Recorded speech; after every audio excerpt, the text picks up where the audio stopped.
विश्राम लेती हूँ। हरिओम तत्सत।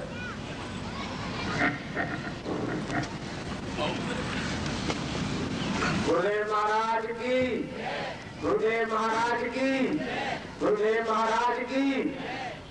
मुझे गुरुदेव के चरणों में नतमस्तक होता हूँ।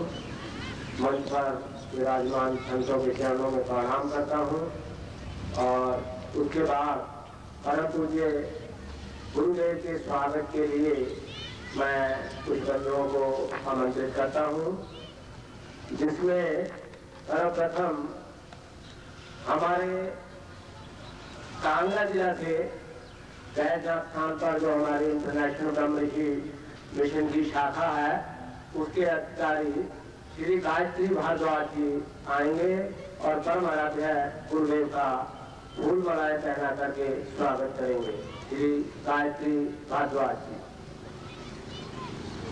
इसके बाद यहाँ आए हुए हमारे पत्रकारों ने पहले परम पूज्य गुरुदेव का स्वागत किया, लेकिन उस कड़ी में एक युवक पत्रकार जो रह गए थे, श्री संजीव रामपाल जी हिमप्रभा के हैं, मैं उनको भी आमंत्रित करता हूँ कि वो आए और परम आराध्य गुरुदेव का फूल मालाएं पहना करके स्वागत करें।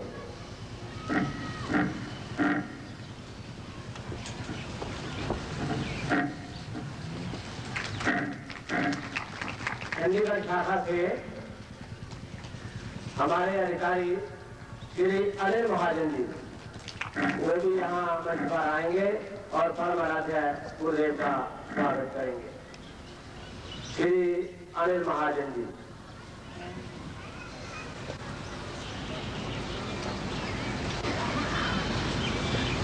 परम आराध्य गुरुदेव का स्वागत कर रहे हैं। बहुत सेवा करते हैं आश्रम में, इन दिनों बहुत ही काम करते हैं। जितना शब्द नहीं है इनके बारे कहे जाए, जितना इस कार्यक्रम के प्रति इनका सहयोग है और जितना ये कार्य कर रहे हैं। अब इसके बाद समय को ध्यान में रखते हुए, क्योंकि आज करवा चौथ का त्योहार भी है और बहनों और माताओं को थोड़ा उधर भी आकर्षण है, लेकिन फिर भी मैं उनको ये बताना चाहूंगा कि रात्रि के सत्र में भी संभवतः थोड़ा लेट हो जाता है, लेकिन आज इस बात का पूरा ध्यान रखा जाएगा कि वो कार्यक्रम पूरे ठीक 9 बजे संपन्न कर दिया जाएगा। इसलिए रात्रि में भी ये सोच करके नहीं आना कि हम लेट हो जाएंगे तो उसके बाद हमें अपना व्रत का ध्यान है, तो उसको ध्यान में रखते हुए हम ठीक 9 बजे यहाँ पर इस कार्यक्रम को संपन्न करेंगे। तो मेरी माताओं और बहनों से प्रार्थना है कि अधिक से अधिक संख्या में आप यहाँ पहुँचे। वैसे तो इस बात का ये प्रमाण है कि आज व्रत को देखते हुए भी बहनें जिस संख्या में आई हैं, तो मुझे पूरा दृढ़ विश्वास है कि शाम की जो बैठक होगी, शाम का जो सत्र होगा, उसमें आप अधिक से अधिक संख्या में आएंगी।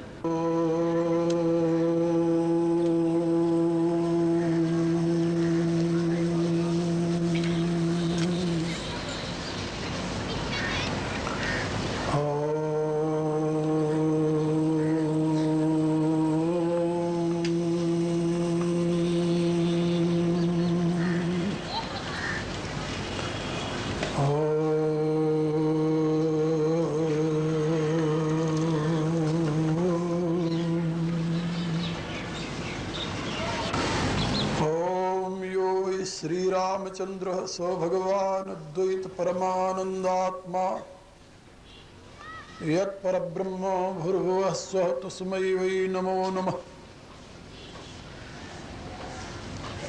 ओम विश्वानिदेव सवितुर्दुरितानि परास्व यद्भद्रं तन्नयास्व। ओम यस्मिन् सर्वं यतो सर्वं यः सर्वं सर्वतश्चयः यस्य सर्वमयो नित्यं तस्मै सर्वात्मने नमः।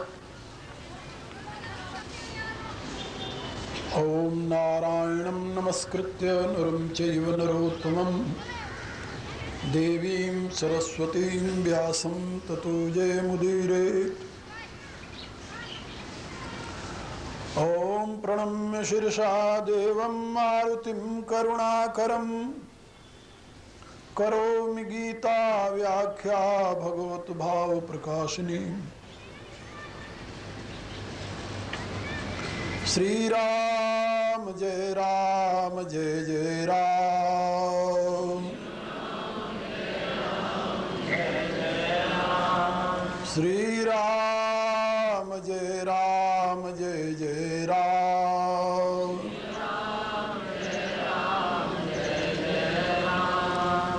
श्री राम जय जय राम।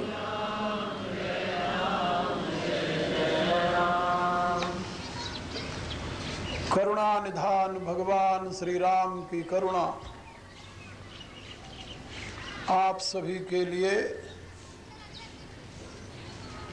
सदैव कल्याणकारिणी हो, यह मेरी आंतरिक शुभकामना।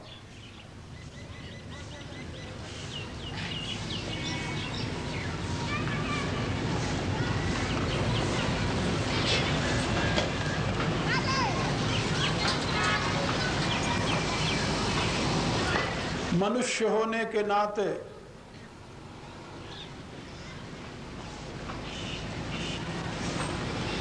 हमारे व्यक्तित्व में दो तत्वों का योग है।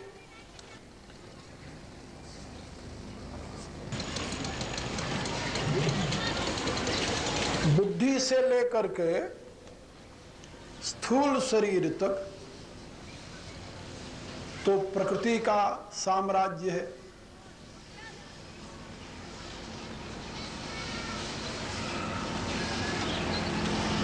और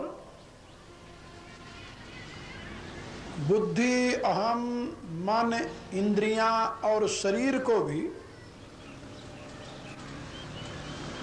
प्रकाशित करने वाला जो तत्व है, चैतन्य बनाने वाला जो तत्व है, वह पुरुष तत्व है।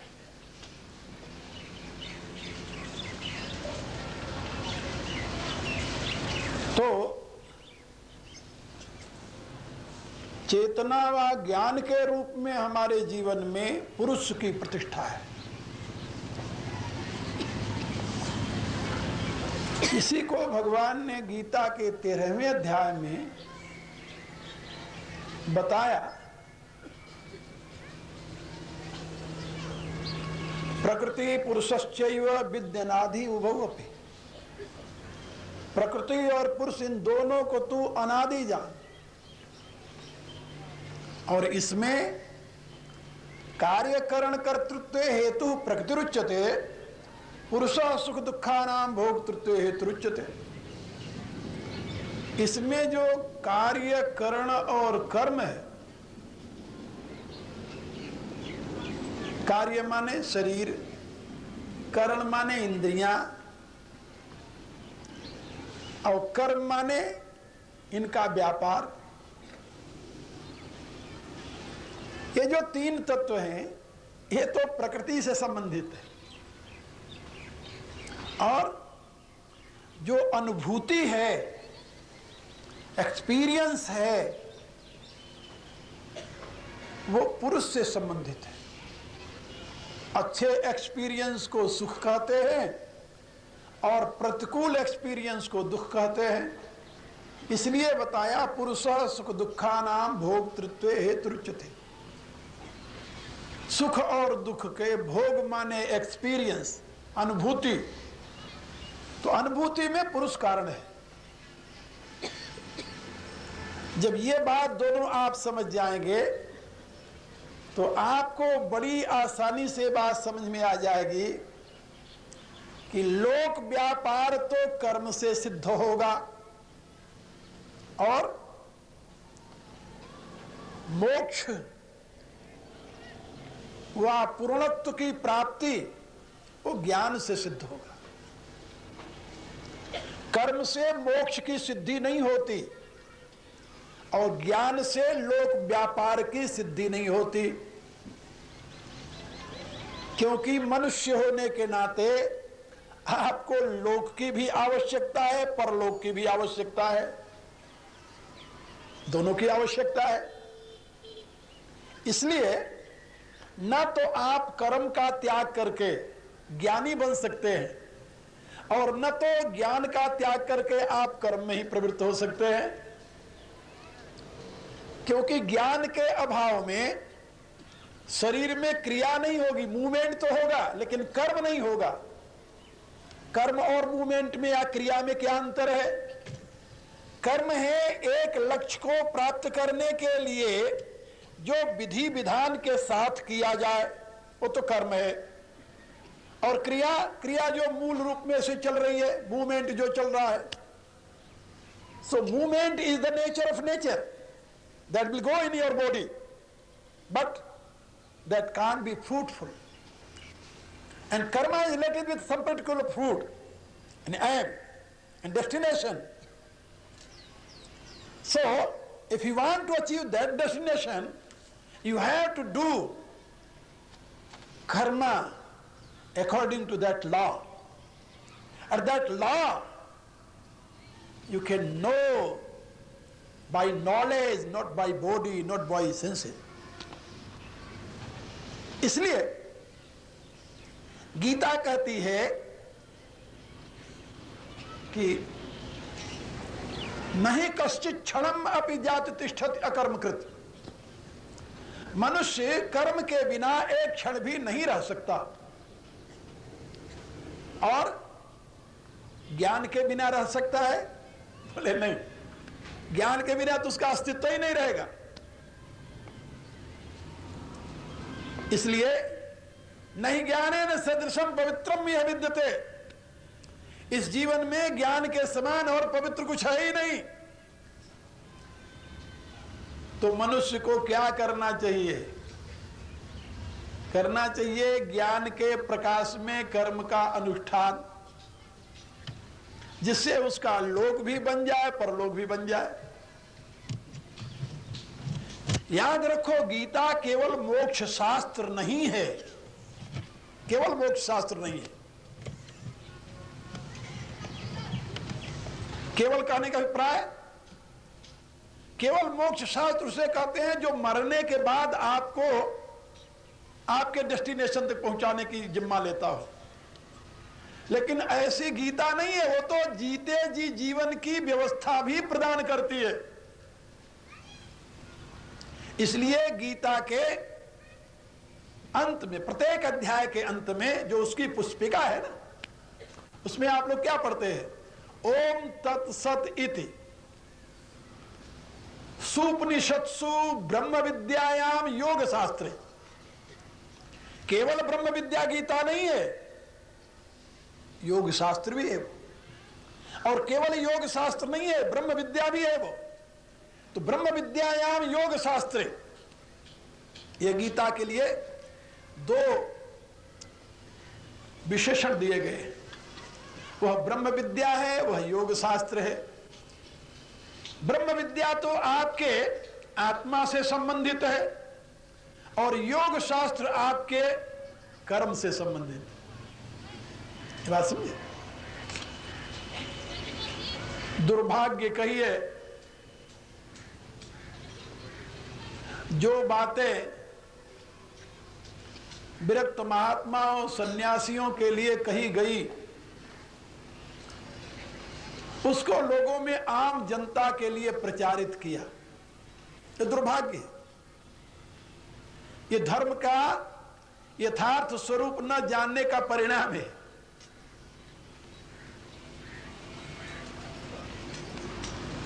हमारे यहां गृहस्थ के लिए अलग धर्म है, सन्यासी के लिए अलग धर्म है, ब्रह्मचारी वानप्रस्थ के लिए अलग धर्म बताए गए हैं। सबके लिए एक सा धर्म नहीं हो सकता। और बिल्कुल साइकोलॉजिकल यानी मनोवैज्ञानिक दृष्टि से यदि देखा जाए, तब भी बात ये आपके समझ में आ जाएगी कि जो 4 आश्रम की व्यवस्था हमारे पूर्व के ऋषियों ने दी थी, वो कितनी मनोवैज्ञानिक और कितनी मनुष्य के लिए उपयोगी है, उस पर जरा ध्यान देकर के आप समझिए तो आपको पता चलेगा। और उसमें अवस्था के अनुसार धर्म की व्यवस्था की गई थी। अवस्था के अनुसार धर्म की व्यवस्था। प्रथमे नार्जिता विद्या, द्वितीये नार्जितम धनम, तृतीये नार्जितम धर्मम, चतुर्थे किम करिष्यसि। क्या समझे? जो पहली आयु में विद्या का अध्ययन नहीं किया वो वृद्धावस्था में विद्वान बनेगा क्या? ना ना। एक बूढ़ा आदमी चला जा रहा, बैठा था और बैठ करके वो पाणिनि की धातुएं रट रहा था, डुक्रिंग करने। आचार्य शंकर ने उसको देखा तो उन्होंने फटकारते हुए उससे कहा, संप्राप्ते सन्निहिते मरणे नहीं रक्षत डुक्रिंग करने। अरे मूर्ख, अब तेरे मृत्यु का समय आया है। इस समय में डुक्रिंग करने धातु जो है ये तेरी रक्षा नहीं करेगी। फिर क्या करेगी? करेगी भज गोविंदम, भज गोविंदम, गोविंदम भज मूढ़ मते। अरे मूढ़ बुद्धि, अब तू डुक्रिंग करने रटना छोड़ दे, अब तुम गोविंद का भजन कर। क्यों? मरते समय तो परमात्मा का नाम यदि मुंह से निकल जाए तो तुम्हारा कल्याण होगा, और व्याकरण की धातुएं रटने से तेरा उद्धार नहीं होने का। तो उन्होंने वहां पर बहुत सुंदर उपदेश दिया है। भगवद गीता किंचित धीता। यदि तूने अपने जीवन में कभी भगवद गीता का ध्यान किया होता, अध्ययन किया होता, गंगा जल लव कणिका पीता, एक कणिका मात्र भी यदि गंगा जल पान किया होता, सकृत कृते मुरार समर्चा, एक बार भी यदि तूने परमात्मा की उपासना की होती, तस्य जमा किम कुरुते चर्चा, फिर तुम्हारे लिए यमराज के यहां चर्चा न होती। उन्होंने रास्ता बताया। गेम गीता नाम सहस्रम, धेम श्रीपतिरूपमजस्रम, नेम संत समागम चित्तम, देम दीन जनायत वित्तम। का तुम्हारे लिए ये उपयोगी साधन है। गीता और विष्णु सहस्रनाम का चिंतन करो, पाठ करो, मनन करो, जानो उसको। गेम गीता नाम सहस्रम, उसको जानो, उसके उपदेश को समझो, और फिर ध्येयम श्रीपति रूप मजस्रम, और परमात्मा के उस विराट स्वरूप का सदैव चिंतन करो। नेम संत समागम चित्तम, और उसके लिए संत महापुरुषों के सन्निकट जाओ, उनके चरणों में बैठ करके सुनो उनकी बातें। और यदि कोई तुम्हारे घर पर दुखिया आ जाए तो देम दीन जनायत वित्तम, अपने वित्त के अनुसार दीन दुखियों को कुछ दान करो। यदि ऐसा करेगा तेरा उद्धार हो जाएगा, और वृद्धावस्था में डुक्रिंग करने रचने से तेरा उद्धार नहीं होगा। मेरे कहने का अभिप्राय कि व्याकरण की धातुओं को रटने की जरूरत है, क्योंकि व्याकरण जो है भगवान की वाणी है, वेद भगवान की वाणी है। लेकिन किस अवस्था में? का बाल्यावस्था, ब्रह्मचारी अवस्था में, मरते समय नहीं। तो प्रथमे नार्जिता विद्या, जिस व्यक्ति ने अपने पहली आयु में 24 वर्ष तक, 25 वर्ष तक, क्योंकि मनुष्य की आयु 100 वर्ष की आकी गई है, 100 वर्ष को 4 भागों में विभाजित कर दीजिए, तो पहले 25 वर्ष तक जिसने विद्याध्ययन नहीं किया, और द्वितीय नार्जितम धनम, और 25 से 50 वर्ष की आयु तक जिसने धन का संचय नहीं किया, धन नहीं कमाया, संपत्ति नहीं प्राप्त की, और तृतीय नार्जितम धर्मम, और 50 के बाद 75 तक जिसने परमात्मा का ध्यान करके परम धर्म का अनुष्ठान नहीं किया, तो चतुर्थे किम करिष्यति। तो 75 के बाद क्या होगा आपसे?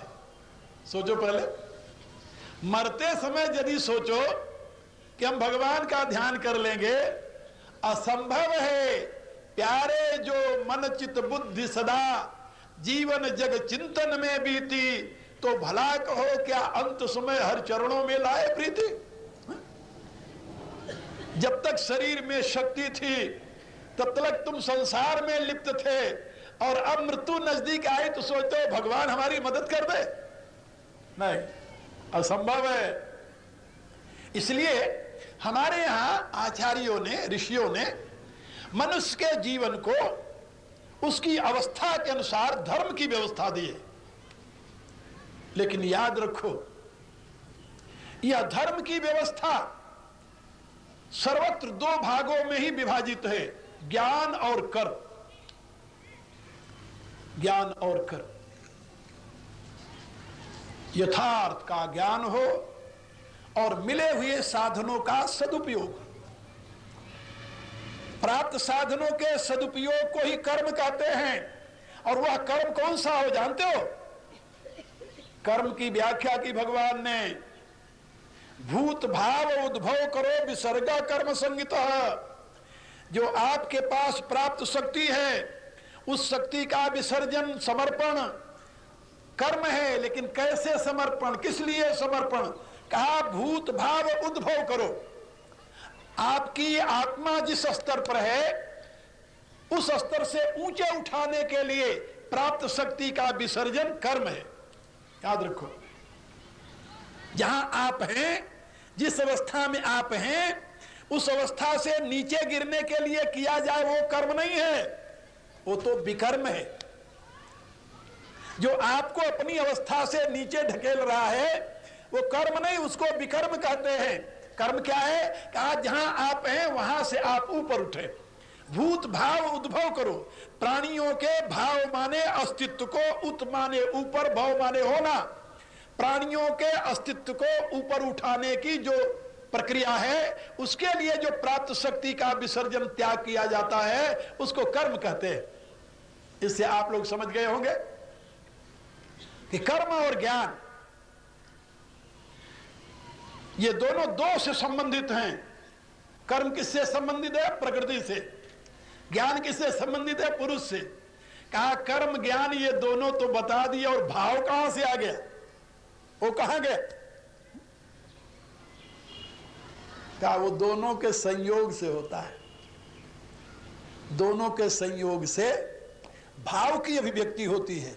भाव को आप लोग ऐसे शायद न समझें, अंग्रेजी में समझ जाएंगे, जिसको इमोशन कहते हैं। एक व्यक्ति गए एक शहर में, सही घटना बता रहा हूं आपको। एक शहर वो बनारस था। वहां पर उन्होंने रिक्शा वाले से कहा कि भाई मुझे विश्वविद्यालय ले चलो। विश्वविद्यालय तो वो सोचने लगा कई बार कि कहाँ है। वो कहता है बाबू मुझे मालूम नहीं कहां पर है वो। अरे कहा भाई तुम्हारे बनारस में इतना प्रसिद्ध स्थान है, तुम नहीं जानते? वो कहता बाबू मैंने तो कभी सुना नहीं। अरे कहा तुम हिंदू यूनिवर्सिटी नहीं जानते? वो कहता बाबू वो तो पास में ही हम ले चलते हैं आपको। हिंदू यूनिवर्सिटी जानता था, वो विश्वविद्यालय नहीं जानता था, क्योंकि लोग उसको हिंदू यूनिवर्सिटी कहते थे। तो आजकल यदि कहिए भाव तो लोग कहे भाव क्या भला है, और उससे कहिए इमोशन का, हाँ हाँ ये बात तो समझ में आ गई, because everybody is emotional and everybody want to use his own emotion. तो मैं आप लोगों को ये बता रहा था कि ये जो इमोशन है, ये इसको आजकल वैज्ञानिकों ने साइकिक एनर्जी कहा है। Psychic energy, and psychic energy is not pure consciousness, that is not not pure consciousness, that is mixture। जिस अवस्था में चेतन बुद्धि को प्रकाशित करता है और बुद्धि चेतन के प्रकाश से युक्त हो जाती है, जहां से अहम का स्फुरण होता है, और जब अहम में गति होती है तो उसको इमोशन कहते हैं, इमोशनल मूवमेंट। और उसी का दूसरा नाम मन भी है। मन जो है विशुद्ध प्रकृति का कार्य नहीं है, और न तो ये विशुद्ध पुरुष का परिणाम है। ये दोनों के योग से आविर्भूत होता है। बात समझे? तो मैं आप लोगों से बता रहा था कि कर्म और ज्ञान, इन दोनों के बिना आपका कोई अस्तित्व नहीं है। न आपका अस्तित्व है, न व्यक्तित्व है, न कर्तृत्व है। और ये दोनों यदि अलग अलग हो जाएं तो आपका अस्तित्व ही खत्म हो जाएगा। जब अस्तित्व ही नहीं रहेगा तो व्यक्तित्व और कर्तृत्व कहां से आएंगे? इसलिए भगवान ने बताया